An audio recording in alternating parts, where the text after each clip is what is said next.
வணக்கம். சற்று முன் கிடைக்கப்பெற்ற மிக மிக முக்கியமான செய்தி ஒன்று வெளியாகி உள்ளது. 2026 சட்டசபை தேர்தல் நடைபெறுவதற்கு இன்னும் 48 நாட்கள் மட்டும்தான் உள்ளது. காலையில் ஸ்டாலின் அவர்களுக்கு வந்த கெட்ட செய்தியாக ஒரு தகவல் ஒன்று வெளியாகியுள்ளது.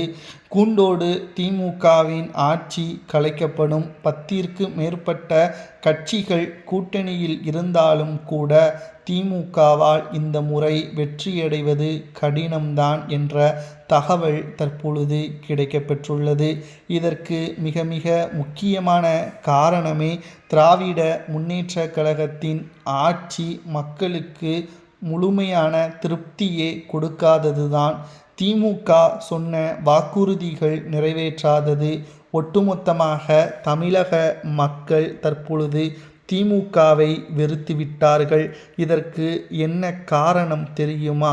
திராவிட முன்னேற்ற கழகத்தை பொறுத்தளவிற்கு மக்கள் மத்தியில் ஆதரவுகளை அந்த 5வது ஆண்டு இறுதியில்தான் மக்களிடம் வீடு வீடாக தெருக்கள் எல்லாம் சென்று மக்களை சந்தித்து நாங்கள் நல்லவர்கள் என்பது போல் வேடம் போடுவது. ஆனால் மக்கள் முன்பை விட இப்பொழுது மிகப்பெரிய ஒரு தெளிவாக மாறிவிட்டார்கள்.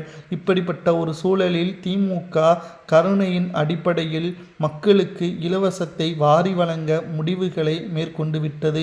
அதன் அடிப்படையில் வீட்டிற்கு LED டிவி மற்றும் வாஷிங் மிஷின் போன்ற முக்கியமான அத்தியாவசியமான தேவைகளை கொடுப்பதற்கான இலவசங்களை அறிவிக்க திட்டமிட்டுள்ளது. மறுபக்கம் அதிமுகவோ உதவித்தொகை என்ற பெயரில் ஒவ்வொரு குடும்ப தலைவிகளுக்கும் 10,000 ரூபாய் வழங்கப்படும் என்பதையும் அறிவித்திருந்தார். இப்பேற்பட்ட ஒரு சூழலில் ஸ்டாலினுக்கு வந்த மிகப்பெரிய நெருக்கடி என்ன தெரியுமா? மொத்தம் 234 தொகுதி, அதில் 156 தொகுதிகளை யார் வெற்றியடைகிறார்களோ அவர்கள்தான் தனி பெரும்பான்மையுடன் ஆட்சியை அமைக்க வேண்டும். இப்பொழுது திமுக குறைந்த தொகுதியும் அதிமுக குறைந்த தொகுதியும், அதே சமயம் தமிழக வெற்றி கழகம் 50க்கும் மேற்பட்ட தொகுதிகளையும் வெற்றியடையுமேயானால் கூட்டாட்சிதான் இங்கு அமலுக்கு வரும்.